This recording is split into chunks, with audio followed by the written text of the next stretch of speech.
যে গাজীপুর মহানগর জেলা থানা এবং মহানগর পর্যায়ে কোনো আইন শৃঙ্খলা মিটিংয়ে বিরোধী দলীয় কোনো নেতার উপস্থিতি নাই এবং প্রতিনিধিত্ব নাই।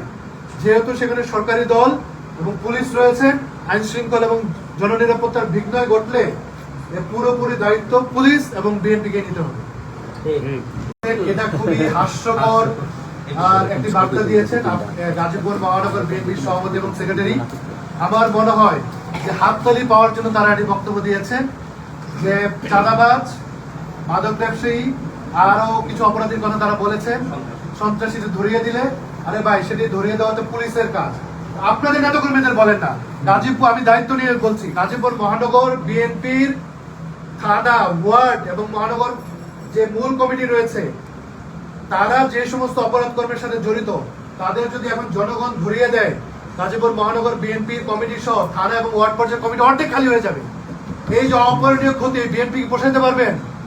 তারা ওয়ার্ড কমিটিগুলো তছনছ হয়ে যাবে, থানা কমিটিগুলো তছনছ হয়ে যাবে।